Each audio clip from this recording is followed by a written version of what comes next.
opportunities to do. If you're just joining me on here, the live is on Kev Hick's Financial Education. Click on the link. It might be in the last live. I don't even think I put it in the link here. Anybody who understands or knows that I have another channel, click the community tab. I shared it on the community tab of this channel. So go to the community tab of this channel and you can join us on that live and ask your questions about relationships or whatever else you want to ask. So anyway, that's kind of where I want to do. That's kind of what I think about that. A man provides when he loves you, when he cares about you, or he's starting to, or he's allowed himself to. When he's given himself permission to, that's when he starts to provide. Men love through their service and through their sacrifice. That's how men love. That's how men start to love. So a lot of times when a man is trying to love a woman, he's giving sacrifice, he's giving service, or he's attempting to, he's offering it, and she's like, well, I'm independent. I don't let men do this and so for me. When that happens, it's like denying his love in a way. Some men don't know how to love outside of those things, and so when they're trying to do for you and help and nurture in the ways that they understand it to be, if you deny it without explanation or completely, without letting them perform it to some degree, it feels like whatever way they thought they could love you, there's no room for it in your life or in your not. They might not risk it again, right? That's kind of how a lot of men get hurt by women who don't realize they're hurting them because they're trying to operate in complete independence from whatever that man can provide them. And it makes a man feel like you don't have emotional space for what he can provide you. If you're watching me on here, join us on the other live channel. The community tab has the link, so go to my YouTube community page and just click on the link and join us over there on that if you have a question. So that's what I think about that. Let me see. What do you consider being too hard on the guy, not following through with what he said, and I shut down immediately? What do I consider being too hard on the guy? I guess it depends. It depends. It's very specific to what he's done and what he's quote unquote in trouble for. So that would I need some more details on how a man has potentially pissed you off. So there's that. I don't think that letting people get over on you is obviously a good thing, but make sure that you're not operating in this punishment place where you're just trying to punish a man to teach him a lesson. Just like I talk about with guys, a lot of guys have this infatuation with punitive behavior where they like to teach a woman a lesson for upsetting them. They like to teach a woman a lesson for disobeying them or resisting them. You know, so it's punitive. It's really a punishment. And I don't think there's much room or any room at all in relationships for punishment. I think that relationships should be much more cooperative and much more empathetic. And if you don't have empathy for your partner or understanding or compassion for maybe the gaps of their understanding, then you're not healthy enough to be in a relationship. So there's a fine line. I don't know exactly what he's done, and I don't know what you consider to be too hard or what you're referring to specifically. So I can't answer that more specifically. I'm sorry. I mean, you can feel free to put more details down. Somebody says, I've been watching your videos and wanted you to make a video over how to go about dating when you're a virgin as a woman. I think that you just have to find men who, first of all, probably aren't whores. Find a man who is looking for a wife. You don't get to date casually as a virgin. It's not a thing that is going to be afforded to you, because the type of personality that either respects that or doesn't like that is going to be more abundant. The type of personality that respects that is going to be less abundant, and the type of personality that is going to seek to either use you for that, or be the first there. I mean, you because you're pure, there are people who say, I don't want to corrupt you. And then there are other people who say, like, I can't wait to corrupt her. Nobody else got it. Let me get it. There's that. And those are very different, dark personalities. Even so, if you date as a virgin and you're a grown woman, then you have to be looking for a man who's looking for a wife. Men who are truly looking for a wife, not just men who say it on dates, but men who are truly looking for a wife can respect virginity. And they have an intention to love a woman, and so they come with a whole different set of behaviors The problem with you dating as a virgin is most of the time, those top 10% of guys who are looking for, who usually have options, who women are all competing for, most of the time, those guys aren't serious enough about a woman to entertain a virgin in any way that won't cause harm to her. You're going to probably end up with a guy who has sexual discipline or has had limited sexual access. Again, this is an absolute, and I'm not condemning you to getting a lame man if that's how that sounds. I don't mean to. But you're going to have a man who's exercised sexual discipline and who doesn't prioritize sex first in finding a wife. And or you're going to deal with a man who hasn't necessarily had all the options or doesn't have that type of relationship with women where he feels like he's conquered or mastered charming them, right? You're going to find a guy who's probably going to be excited that a woman sees him for his humanity and loves him. So you can actually get a very high quality man as a virgin woman, but you definitely have to make sure that you have some patience and that you're more selective than other women are willing to be at this moment. And I think you are, since you're a virgin, you're probably very selective. Love and respect for the 16 people watching on this, I'm pointing at y'all now. For the 16 people watching, I'm on my other channel. If you want to join us on that live and ask questions on that live, you can go to the community page. What's going on, Belinda? You can go to the community page on this channel, Kev Hick, I think it's just called Kev Hick. Kev Hick Talks Guys with Girls, whatever. Go to the community page on this channel and click the link to join us on my other channel, Kev Hick's Financial Education. We're obviously talking about anything finance that people bring up, but we're also talking about dating. I'm just trying to get the watch hours up on that channel. So go over there and subscribe and join us there live, and that's where I'm answering questions. So somebody said, I've been watching your videos and wanted you to make a video. Okay, so I just said that. I learned a lot going in and out of with the cryptocurrency. Got in and out with the cryptocurrency miner. Oh, okay. I've seen stuff, Tanisha. I've seen stuff about cryptocurrency mining, and trust me, my inbox is full of people talking about cryptocurrency, like literally all those types of ways to make money. But the problem is that more scammers hit my line than anything. And so now when people like approach me about cryptocurrency and mining, crypto is like a cuss word to me. Like I know, like I just paid I told y'all last time, I just paid $8,000 of my taxes. I had a $42,000 tax bill, and I just paid $8,000 of it with my cryptocurrency winnings. So I'm familiar with the cryptocurrency game. For those of you who are just joining that conversation or don't have the perspective of that last conversation we had, but cryptocurrency miners scare the shit out of me because I don't know. I haven't been able to find a person who's legitimate, who I can trust, who can give me that information. So, Tanisha, if you have a specific party or a person or a source that can get a person in and like really be like is legit, please share that with me. DM me and tell me about your experience with the cryptocurrency miner, because it's something I'm very interested in. I don't understand. I don't know. I don't know enough about the cryptocurrency. And you said Weeble? Yeah, Weeble, it's actually spelled Webull, I believe, or one L or two L's. But yeah, Weeble. Weeble is a really good cryptocurrency, not a cryptocurrency, but a stock trading app. And they allow you to like build like a mock account or a simulation account and learn how to trade in simulation.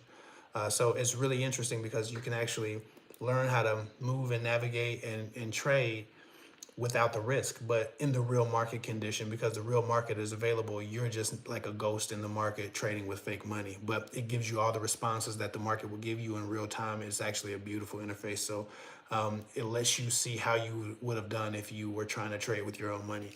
So I really like Webull for that reason. Again, if you're one of the 19 or 20 people, and I'm talking to y'all, if you're one of the 19 or 20 people who are joining me on this live, go to the community page on my YouTube page for this channel. Go to the YouTube community page at the top of the screen and join me on the link of the other live. I put the link up on this community page for this live that I'm doing now. So I'm referring to the people and I'm talking to the people on the screen on my computer on my other channel. So if y'all want to be a part of that conversation, join us over there. Somebody said, what does it really mean when a man suggests taking a break in a relationship? Is the reason different based on his age? No, not necessarily based on age. Just based on his reasoning. The reasoning is different based on how stressful your relationship is, what your relationship issues are. If there's another woman who's intriguing him, who he's, a lot of people ask for a break, but what they're really wanting is a breakup. But it sounds too final. So either they can't reconcile with the finality of a breakup, or they don't want to deal with the crash and the destruction that asking for a breakup, will cause, right? They want one foot in and one foot out. If you're saying we're taking a break, then you're still nice to each other. The hope is that you're not sleeping with another person. Like there's still some access granted, right? You're trying to work things out, so he can take distance, and you like, okay, he's having one of his bad days, and he comes back, and you're feeling good again. Maybe the relationship has some hope. So this idea that you can be in a real relationship and then take a break from that relationship is kind of like when you want to quit your job but you go part time.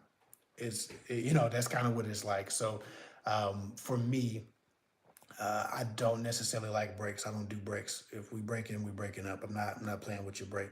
Like, we're not doing that. Because as soon as I remember, a woman went on a break with me, and as soon as we went on a break, 2 days later, I realized she was on a date with her ex-boyfriend. So did we go on a break because you needed like space, or did we go on a break because you just wanted to date around? That's a little bit disrespectful for me. So, and no disrespect to that young woman, she was going through her own thing. She had, and she was wonderful, but she had her own challenges.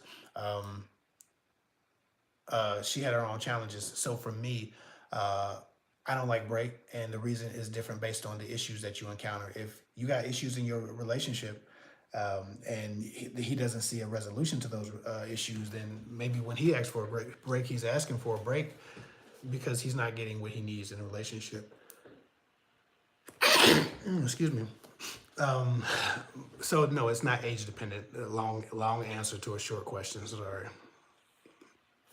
Do you think the stock market is going to exist in 10 years? Real question. Things are changing a lot, like capitalism is out, and at least not going to look like it does now in a few years.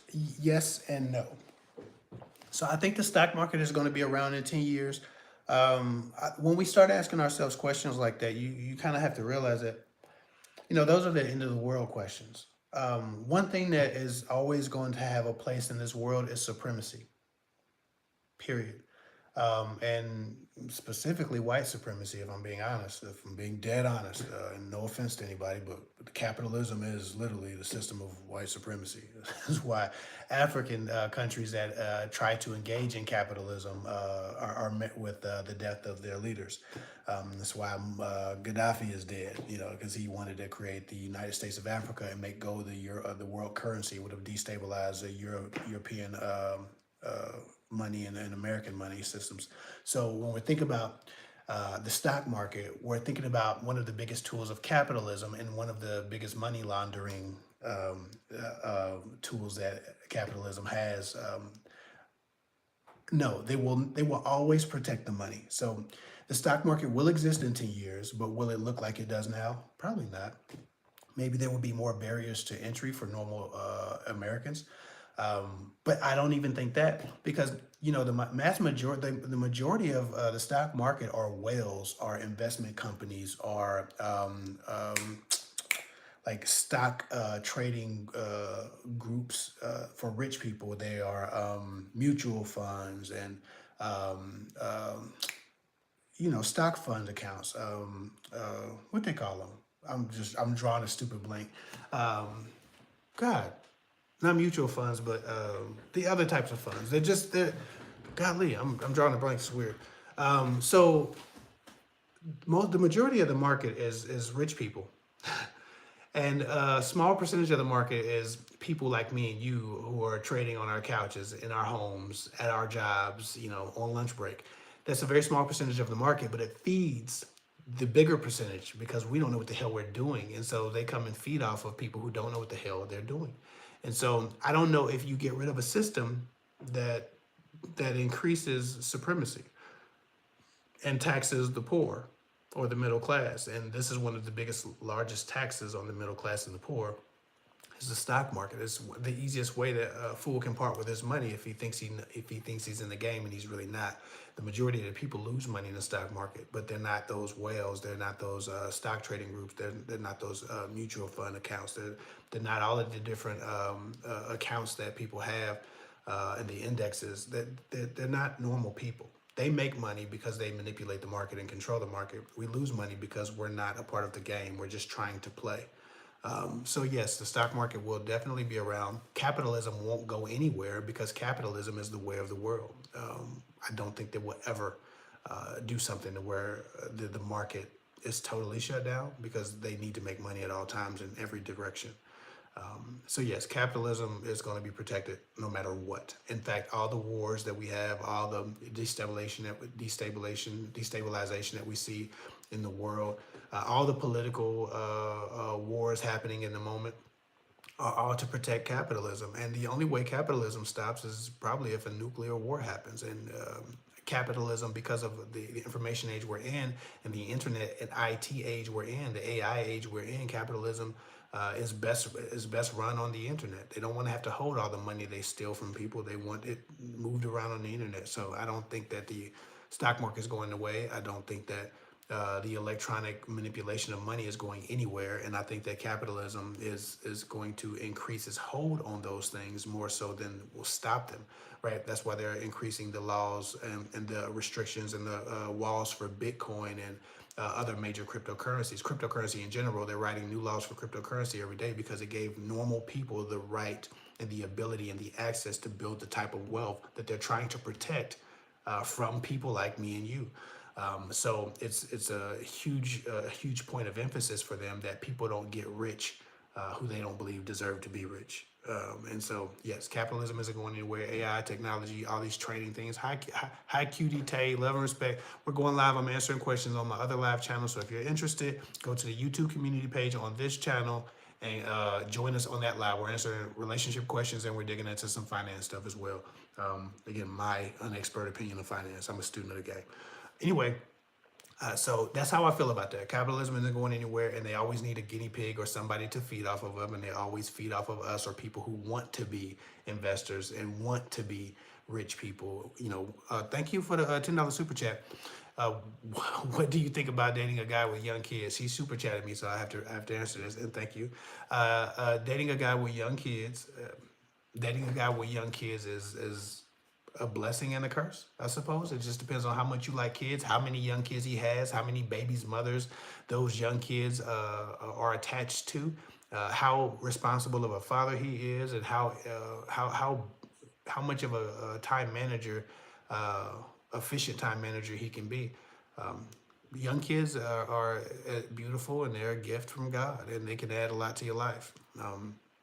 But I don't think that a man who's mishandling his money or his time is a good investment. It's not about the kids, it's about the father. If he's a good father, if he's a good partner, if he's considerate, then yes, young kids can be amazing. 4 kids, oh wow. 4 young kids, is it one baby? If it's one mother or 2, that matters, right? If it's 4 mothers, that matters. If you're dating a man with 4 kids and he has 4 babies' mothers, then it's a piss poor investment of emotion and time and energy, because those are 4 empty homes that you have, and you're going to be empty home number 5 with a 5th kid. Please don't get pregnant by a man with multiple babies' mamas. That's just not a smart idea, and women do that all the time, and they're like, man, ain't shit. Come on now. Come on now. Your decision making ain't shit. If you're dating men with multiple babies' mamas, you got 4 kids, 3 babies' mamas, your decision making needs some help. Because you knew that shit wasn't going down. It's 4 women that's sticking around, sitting around mad that he, abandoned them houses, and those kids are growing up in, single parent households who are overstressed and underhelped. So if he has 1 baby's mother, if he has 2 and they were both long-term relationships and there was love there and there's still respect there, cool. But if a man has 4 kids and 3 babies mamas, just don't date him at all. It's not worth it. And the relationship history he needs to have with those women is a long one. If he's irresponsible with his thing and he's just sticking it in everybody and ejaculating everybody and having babies and getting everybody pregnant, he's irresponsible with his semen, he's irresponsible with his seed, he's irresponsible with his decision making, he's irresponsible with the hearts of the women that he intrigues. So it just depends. 1 baby's mother from a marriage or from a long-term relationship had all them kids, that's one thing. Again, if you're a part of this 25, please support the other channel. Go to the YouTube community page and click on that. We're having the same discussion right now, but on a different screen. It helps my channel. I'm trying to grow my channel and grow the watch time hours on that channel over there. So go to the YouTube community page and join us over there. But like I said, back to that. If a man has one woman or has 2 long-term relationships and he's tried it, maybe I would consider it. But I don't know, man. 4 kids, better be one baby's mother or 2, and 3 of them should belong to one. I don't know. I don't really like that 2 babies mama shit. I don't get it, because you could just get a vasectomy. I don't understand why you just be spreading your seed out like you Nick Cannon all over the place. I just don't get it. I got a vasectomy. I ain't got time. I'm gonna have my kids, give them the fullest experience I can possibly give them, and then I'm out of here. I'm not doing that shit. But who am I? I'm just some guy from the internet. Somebody said,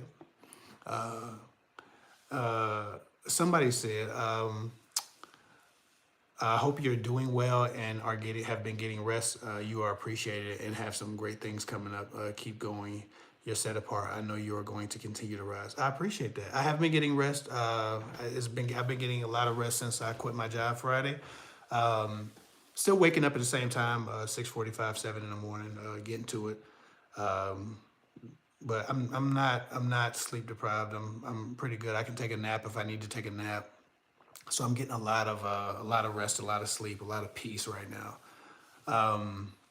You see, so much of our experiences are the result of our actions. That was the hardest concept to wrap my head around. Absolutely. A lot of women are having difficulty, kind of grappling with this idea that, they've contributed to their experience. And they, every time somebody reminds them that is a possibility, they say it's victim blaming or something like that. And I don't think that it's victim blaming. I think that, hold on, I'm trying to adjust this. Hold on, y'all.